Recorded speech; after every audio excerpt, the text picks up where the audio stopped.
Thank you for joining me on another episode of She Leads Now podcast, where we help career and entrepreneurial women gain the tools to develop a success mindset, create winning strategies, build collaborative relationships, and take bold action towards creating impact and fulfillment in their lives and careers. I'm your host, Sabine Gideon, and I'm on a mission to awaken and activate women and emerging leaders so they can tap into their innate leadership ability, elevate their influence, and create the impact they were destined to make. If you're ready to uplevel your confidence, courage, and influence, you've come to the right place. Join me weekly for insights, strategies, and resources to help you grow, develop, and embody the leader you were meant to be, so that you can make the impact you know you are called to make and establish the legacy you've always dreamed. The world eagerly awaits the emergence of your brilliance, impact, and influence. So with that, let's dive into this week's episode. Welcome to another episode of the She Leads Now podcast. I'm your host, Sabine Gideon, and joining me today is Gretchen Salyer. Gretchen is the founder and the CEO of June Care Company. June Care connects parents who need childcare with qualified hosts, often stay-at-home moms who can care for their kids. With their mission of moms supporting moms in their most important work, June Care provides moms with access to childcare, income opportunities, and community. Prior to founding June Care, Gretchen was a stay-at-home mom for 3 years after retiring from her job as a tech executive. Gretchen lives in California with her husband, 3 girls, and their puppy, Jan. Welcome to the show, Gretchen. Thank you so much, Sabine. It's so nice to be here. Absolutely. I'm so excited to have this conversation. You know, the work that you're doing is amazing. But before we get into today's work, walk us through briefly your journey in coming to this place of being in corporate, climbing the ranks, and then deciding to leave and now building your own business. Yeah, when you lay it out like that, it really just reminds me life does have chapters. And I feel very fortunate to have been through several different chapters. So as you mentioned, I spent the majority of my career working in technology at a company called Intuit. I was there for 15 years and wonderful company, wonderful culture. It afforded me so many opportunities to try different things and really grow in kind of my skill set, but also as a leader. They do a great job of just like leadership training and really developing the whole person.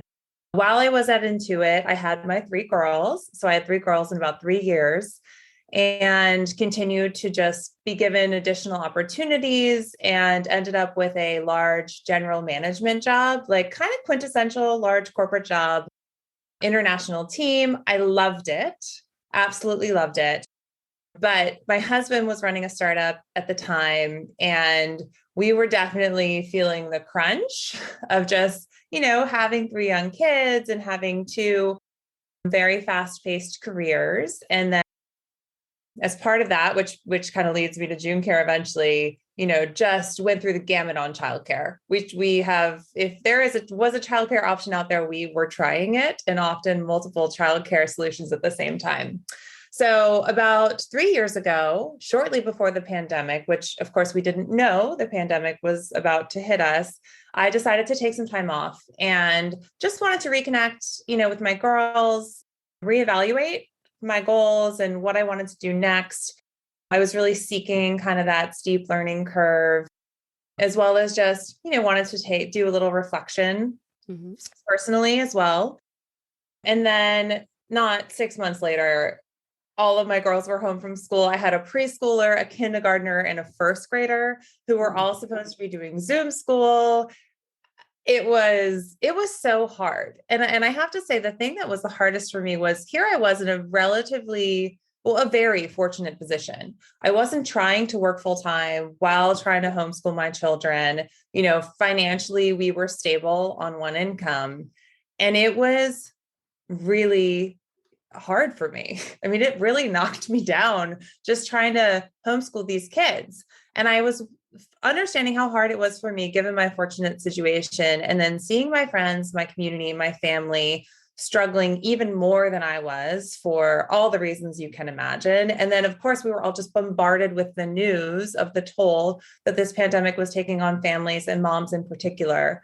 And so I started to organize childcare swaps within my own local community as a way to just create reliable childcare options for the moms who were trying to work and were trying to have their kids at home. And through the course of doing that, it really expanded and became kind of this rich network of support here in the Bay Area where I live. And we were all looking at each other like, why haven't we been doing this the whole time? It was in a time where people were feeling so isolated. We were feeling more connected than ever. We were truly like living in that village that you're told you're supposed to have when you have kids, but is very hard to actually find. Our kids were loving it because they were socializing. They were, it felt like going over to a friend's house or a play date more than childcare or daycare. And so that was really the inspiration behind June Care is, gosh, I wonder if there's any way I could help create these networks and communities of support for parents everywhere as just a new and better approach to childcare. And so that led me to August of 2021 of last year, the catalyst being my kids went back to school. And I felt like I had like a minute to try to execute on this vision. I launched an experiment and it's just been a wild ride since then. I've been overwhelmed with the demand. I ended up raising some venture capital at the end of last year just to help build a small and mighty team and meet the demand, add some technology and automation for scale. And it's just been so rewarding. And we're just the beginning of the journey, but I'm really excited to see where it goes. Oh my goodness. So many places to start here, right? It almost sounds like you were part of the Great Resignation before the Great Resignation was a thing.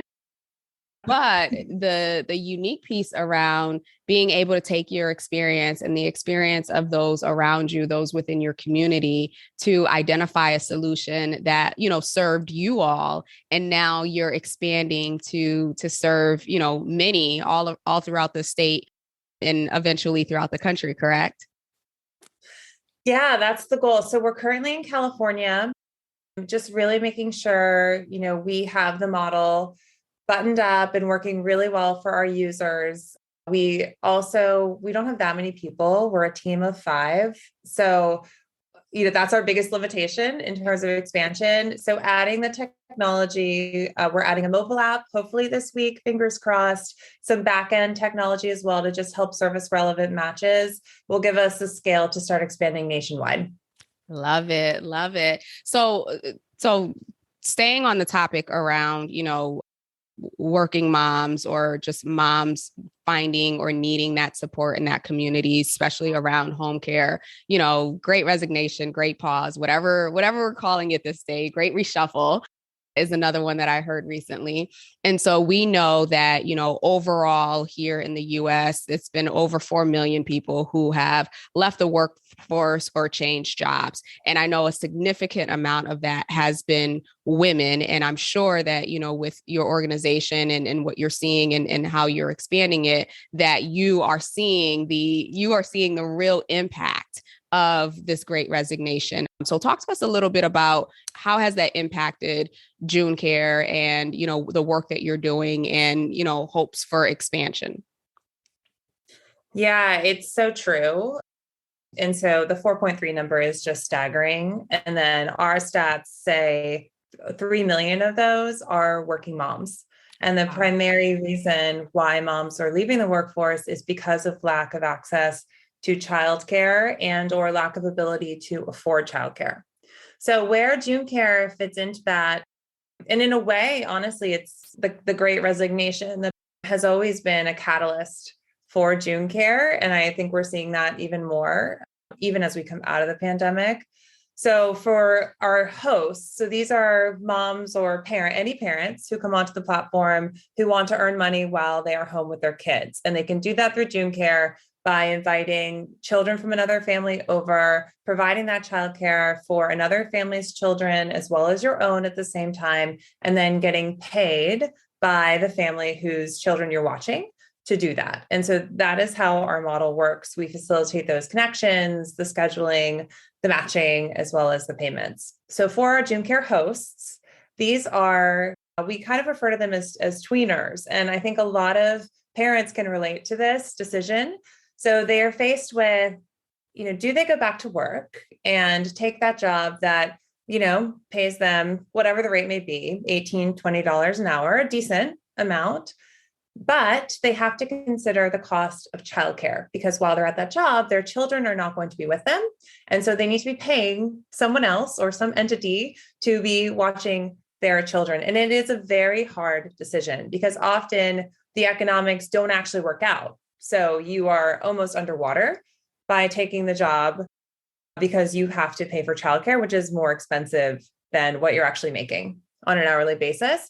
And so this is where June Care can come in because now we are allowing you to quote unquote take a job that is going to help you get paid, and you are the childcare provider for your children. So you are not paying any money for childcare and you're earning money while you're with your children. The economic value to you and your family is enormous and a game changer really too, from a financial perspective, but also, from a community and familial perspective as well. And so this is where we get really excited.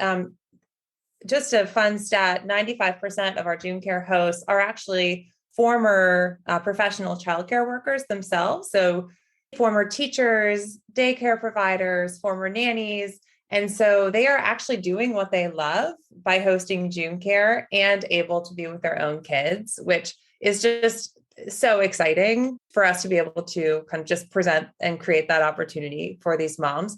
On the flip side, though, a lot of parents have left the workforce because they can't find childcare. So we have had a long childcare crisis in our country. Pre-pandemic, over half, 51% of American families who needed childcare did not have access to it. They lived in what are called childcare deserts. And so with June Care, by empowering stay-at-home parents, stay-at-home moms to actually be a childcare resource, we have the opportunity to really increase childcare supply in a very dramatic way. And so now if you are a parent who wants to take that job outside the home and want to have a really premium, safe, comfortable childcare solution for your family that you can afford, you can now do that through June Care by we can find you a June Care host. You're now paying another mom, you're supporting another mom in your community. Your child is getting a great childcare experience, and you have access to the childcare you need to pursue your own career goals outside of the home. So I feel like June Care kind of fits in this really interesting crux as a solution to part of the problem that is associated with this Great Resignation. Oh my goodness. I love that. And, from a childcare cost perspective, I've heard upwards to like 2,000 and even more for like, one or two kids. And, for some people, that's the equivalent to their rent or to their mortgage. So childcare cost was already crazy to begin with. And so I love that the model allows them really from an economic standpoint to be on top. I couldn't imagine having to pay $2,000 a month for childcare and just to be able to go to work and support the family. Now, you mentioned that 95% of the current hosts are individuals who were already in that space to begin with. Now, have these individuals, these 95%, part of that 3% or 3 million, of women that left the workforce? Or like, how is that demographic? Yeah, I think obviously not all of our hosts would fall into that category, but there has been a lot of press recently coming out of the pandemic of like, where have all the childcare workers gone? So here in San Francisco, where we live, even if you can afford, like a very expensive in-home nanny, they're not there. And it's a big question mark as to, where have they gone? And I think it's just a lot of them probably are moms themselves. I mean, we're talking about people who love children, they're working, they've chosen careers to build up children, to care for children, whether they're teachers or nannies. And so now they have their own kids and they are looking for ways that they need to earn an income. So they're looking for ways to earn income, but then they're faced with this crisis of, what do they do with their own children? Because they're also subject to the fact that there are childcare deserts. So it's not like they have a plethora of options for their own children so that they can go watch other people's children, if that makes sense. Mm-hmm. And so here we have this opportunity to actually just empower former childcare workers, stay-at-home moms to own their own businesses, to be entrepreneurial, to kind of take their fate in their own hands, I guess, if not to like over dramatize it, but to really earn that income while they're caring for their own families and while they're supporting their own communities in a way that, obviously means a lot to them already. Yeah. And thank you for clarifying that. And I think it's an important point, right? Because we hear these numbers like, 3 million, 4 million, millions of people have left the workforce, right? And, there's just really, I don't hear much about, well, who are the people who have left the workforce, right? Like what professions specifically are the ones who have left? And it makes sense that, people who were previously in preschools or daycares because of the shutdown, right? Like they didn't leave just because they were like, I'm done, right? It was by natural causes that they had to. But I love that June Care is creating or facilitating this opportunity for them to become entrepreneurs, essentially, right? Building out their businesses. You support with getting them clients, if you will. So the business development side piece is done. And I think the thing that you've said a couple times now is that they get to do work that they love, work that was already, that they were already passionate about. And so I think being able to be in a space, right? And we as entrepreneurs, we know this, right? Part of the draw towards building something is because you find passion in something and you want to do it. And being able to give that opportunity to these hosts, I think is amazing. In addition to the moms who are part of the host groups that also want to be able to generate revenue. So now as you think about, just where we are in terms of this pandemic, I keep hearing people saying that, now that the pandemic's over, and I always question, is it really? Because I don't know. I won't get my hopes up. I just want to emphasize two more things that were kind of jogged in my memory, just listening to your response from the last conversation. I think during the pandemic, a lot of families, their understanding of work and their understanding of childcare and their understanding of what it means to care for children during the day really changed. I mean, for the first time, we were all parents were globally exposed to what it really is to be a stay-at-home mom, and what I mean by that is it's a lot of work. I was a stay-at-home mom, full-time stay-at-home mom for 3 years. The hardest thing I ever did, honestly. I mean, you have to talk about like being a self-starter. You have to wake up every day and you're going to have little people who are not only just going to need like fundamental needs, but they also need to like be educated and entertained and like taught new things. And I think it's very rare that you have children. I have one friend who has kids like this, but one where they're just comfortable like hanging out and reading all day. Like that's just not realistic. And so this opportunity to actually enable parents, mostly stay-at-home moms in our network, who are doing this very real work, tons of planning, tons of just like research on what's happening locally to get paid for that work, I think is huge, because it is just like such important work that I think gets deprioritized, disrespected, and unrecognized. And so I'm really excited about that aspect. And then the second piece is, traditional childcare has never really worked well for families. So this idea of like, and frankly, work has never really worked well for moms. Like, okay, you're in the office at 8 and you leave at 5:30 or 6. Like, that's kind of silly, right? Because you're not necessarily productive the whole day. And as things come up with your family, it's very stressful if you're expected to be in the office for, 8 to 9 hour blocks, versus focusing on what your actual job is, what your results need to be, and how do you get that done. And so I think because of the pandemic, thanks to the pandemic in a way, a lot of working parents have woken up and been like, wait a minute, like I can kind of do my job in a different way at different hours, which means you need a different kind of childcare. Mm-hmm. And so I think this is also something that June Care, where we fit really well, because that flexibility in schedules, as people are going back to work in a hybrid model or, have realize their most productive hours are a certain chunk of the day, being able to structure your childcare around what's working for you, what's working for your family, what's working for your kids' schedules, especially as all of that changes as your kids grow older, I think is just going to be critical to how we operate successfully as a society, trying to also raise children and become more and more productive every day.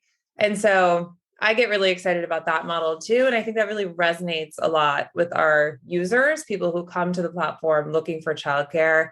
Kind of that flexibility and different approach is going to just be a critical support structure as we move forward. Absolutely. So I just wanted to comment on that because I feel like that gets lost a little bit. The care work, like paying parents for the work they're doing, and like, how do we actually create childcare that works better for families is a big critical part of what we're trying to address as well. You're absolutely right around and it's part of the mission, which is what I love about June Care, is that it is important work, right? And I think that probably prior to the pandemic, people didn't realize, how bad teachers had it or how bad daycare professionals had it. And so many parents having to live that really gained an appreciation, not that they weren't already working hard, but now to add in, really essentially 3 to 5 roles. So yes, I truly agree that it is important work. I am curious, obviously the hosts, right? I would consider them that like they're the regional offices of June Care, right? And so you and the team of 5, you're considered corporate. How has, the work that you've been doing in building this business and what you've learned through your own personal experience, how has that informed the way that you've structured the culture of the June Company within the quote unquote corporate offices? Yeah, it's funny to talk about us as corporate because there are only 5 of us and we are distributed. So we're a fully distributed team. Everyone on the team is a mom herself. And so it just brings like a fun perspective, not a requirement to join June Care. It's just kind of who was most excited about joining this mission at the beginning happened to be other moms.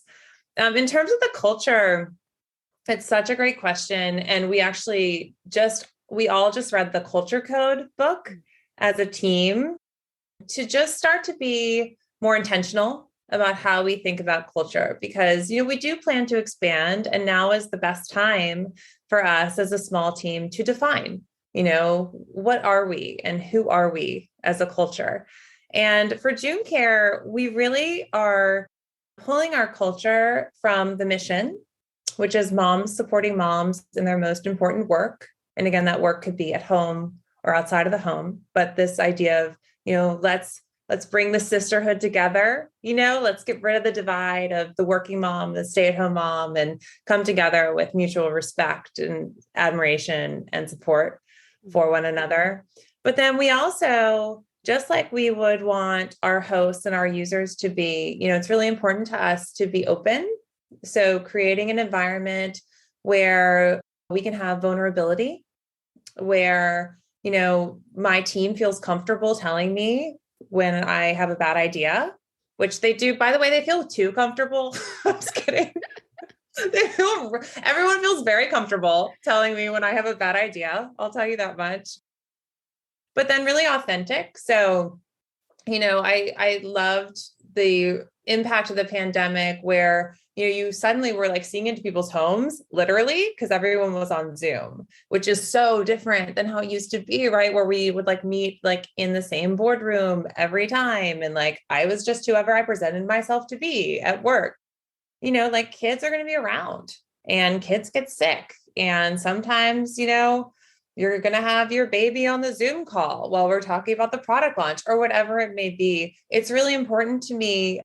And something I've loved actually about doing June Care versus Intuit. And again, Intuit was a great experience is my kids see it, they really understand the model because of what it is, but they see me working. It's not like a mystery to them, what mom's job is and like what mom does every day. Cause they like are really integrated into it. And I want to build a company and a culture where, it is very family oriented. But then, the most important thing, one of my core values as a person, it just always has been this way, is winning. I love to win. And I know that sounds shallow, but it's just one of the things that drives me. And so we were talking we had an offsite to just talk about culture and like how we want to be building it at June Care. And one of my head of growth, actually, she was like, I think it's our environment should be not like a family, but like a team in a huddle. And I just love that analogy because you think about like when a team comes together for a huddle or like a pre-game or pre-race speech, everyone is motivated, everyone's focused on the same goal, right? Like that play or the win or the race plan or whatever it is, everyone has a role to play and they know their role. And it's this very supportive and exciting moment, but with very high expectations of yourself and of each other. And that is, I think, always going to be core to the June Care mission too. Like we have a big problem that we're trying to solve, and we're trying to solve it in a way that has never been tried before. And so if we aren't all super motivated by what we're trying to do here and clearly understand, like, this is who I am, and this is how I'm contributing to this mission. And if we don't all see that in each other and like know how we're going to be passing the ball back and forth throughout each and every day, it's not going to work. Right. And so that's really how we are thinking about this culture. So it's, of course, mission focused.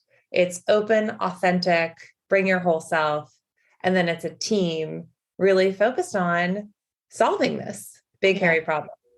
Yeah, I love that. And I love that you're so clear, even at this stage, right? Because oftentimes organizations or startups will wait until they're like 3-5 years in. And it's just like, okay, well, what is our missions, our values, right?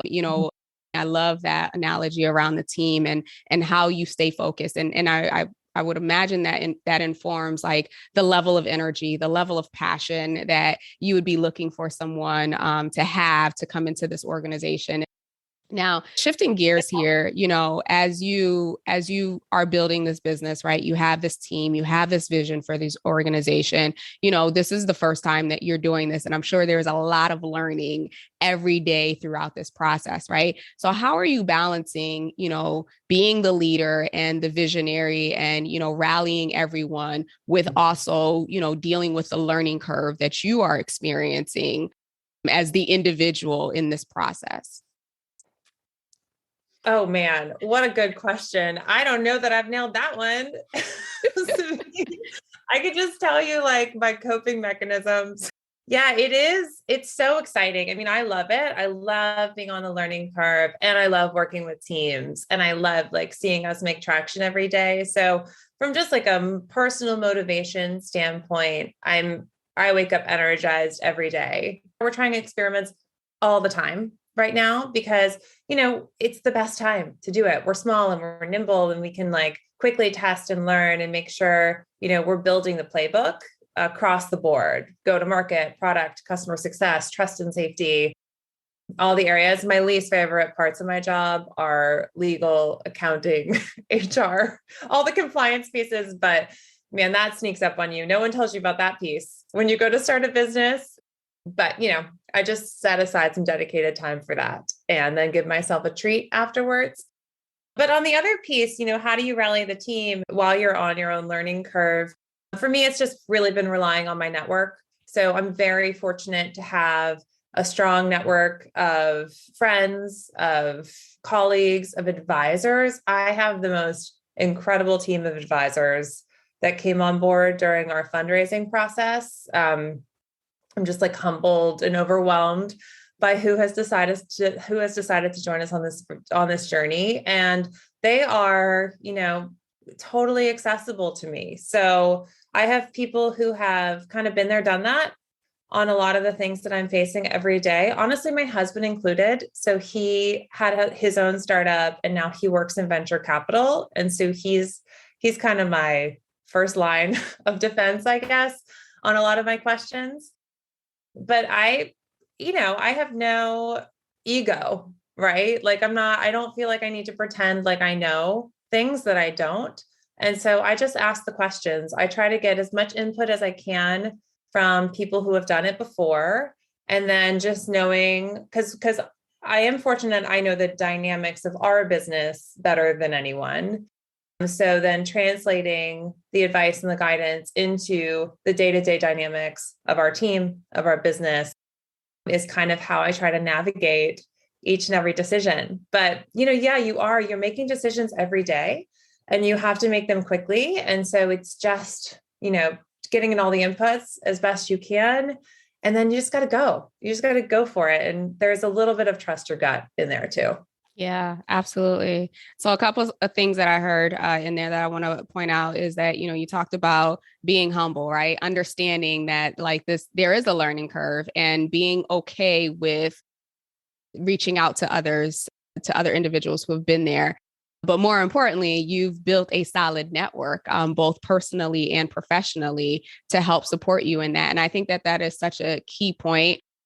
And my listeners are probably tired of me talking about networking and relationship marketing, but it's so important because that could be the make or break, right? Like imagine if you were in this and you didn't have, like your husband, like, oh my gosh, like that's an amazing resource and a member of your network right there, in addition to your advisors, in addition to your team members and your personal network there to help support you and to help guide you along. So I'm glad that you brought that piece up. Now, or I guess my question to you would be, for those who are navigating business in this very, very uncertain, often volatile market or environment that we're in, what are some of the lessons learned? And I know you've been in it for a year, but listen, you can learn lessons in the first month. What are some of the lessons that you learned that, as you can look back over the last year, that were pivotal decisions that you made that you realized because of who you are now, you might have done it differently?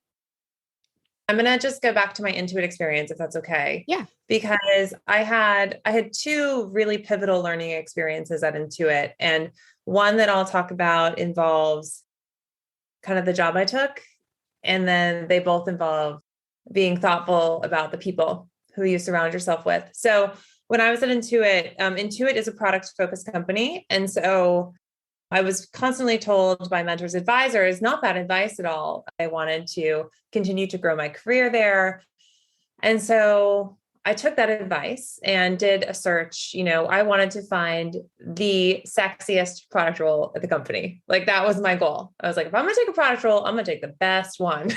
So I went on this crusade and I sold myself hard for this one particular job with our TurboTax organization. It was this new product, super cool. Still super cool initiative. It ended up being a really cool product. So I took the job and I remember the first week walking in, and I had never done product before.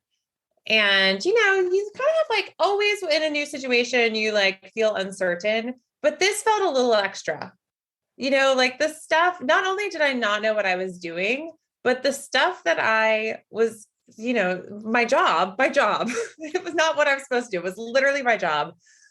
I just was like, I don't like it. Not only do I not like it, I'm not good at it. And I think those two things are highly correlated for most people, including myself. And I'm not a quitter. So I did some research. I started reading books on product management. And suddenly about 2 months in, I realized what the job was. And I was like, I am the least well-suited for this job, maybe in the history of people who've tried product ever. I would have scrum teams with engineering teams. And, as a product manager, you're supposed to come up with the requirements. And I would be, you're being asked a ton of questions. And the only thought in my brain was, I don't care.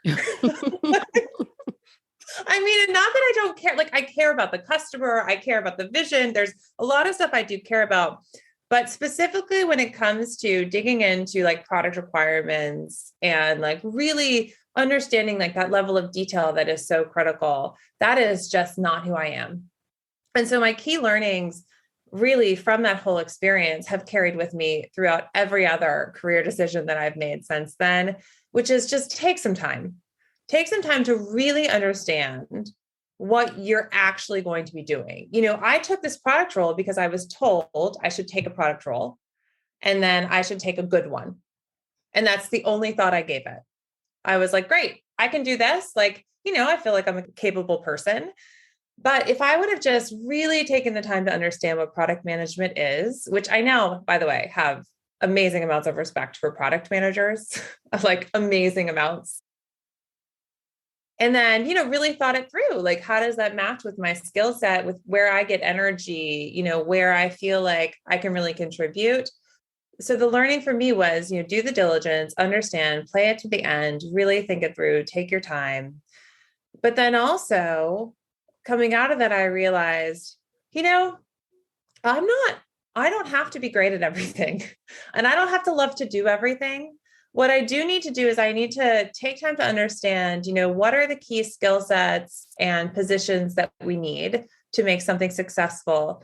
And then talk to people who have done it to figure out, how do you find the best people? Like, what are the questions I should be asking? How do you interview a product manager or a designer?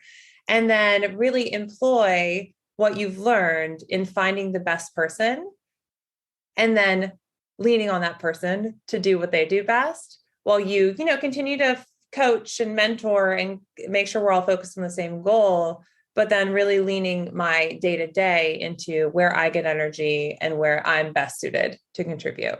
Thank you for sharing that example, because I think I think it was a hard lesson.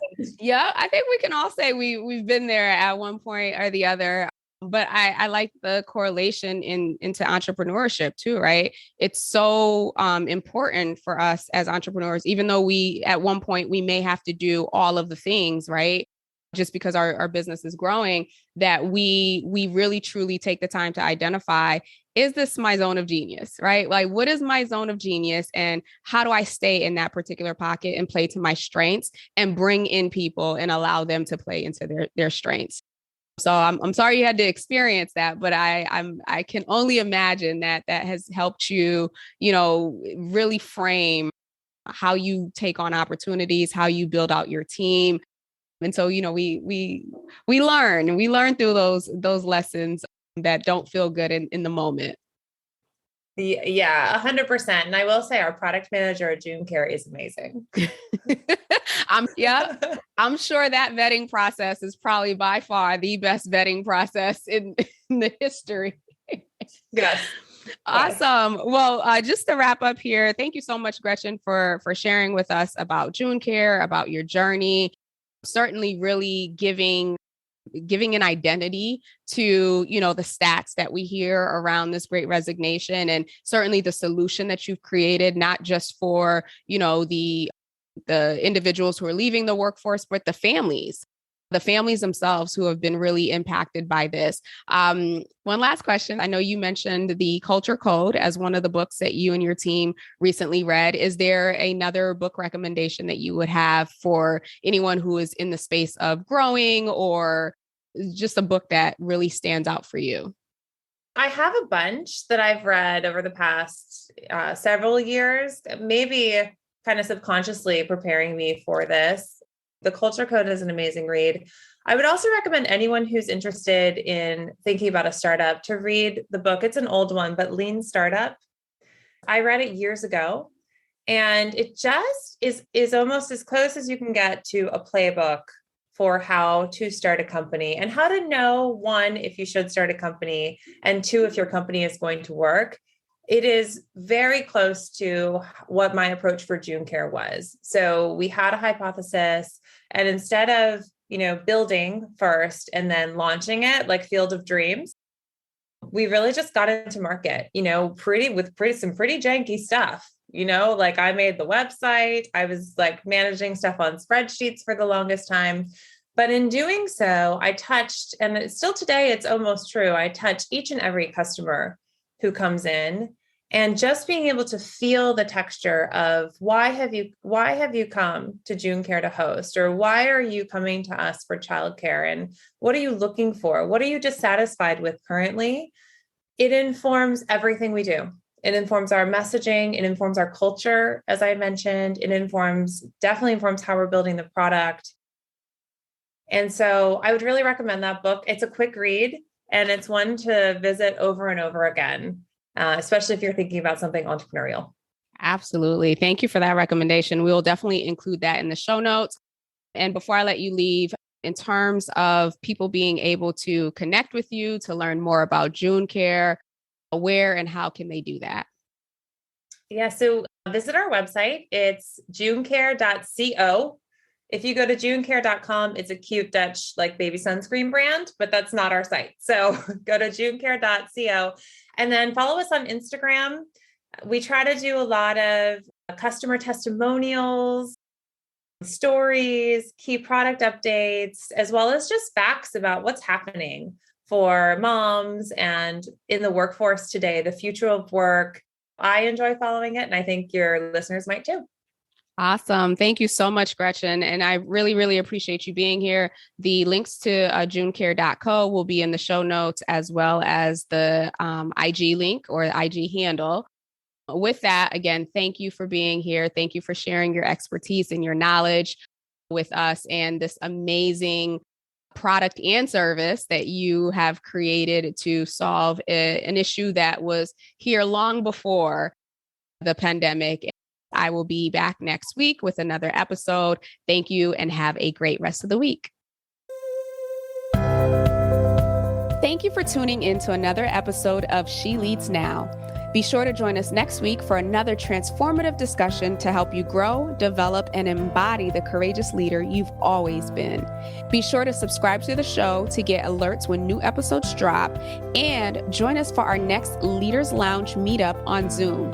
Details and dates for future sessions are included in the show notes below, so take a look there or head over to SabineGideon.com/lounge to register and hold your spot for the next session. Again, that's SabineGideon.com/lounge to grab your spot. Excited to connect with you all inside the lounge. Talk to you soon.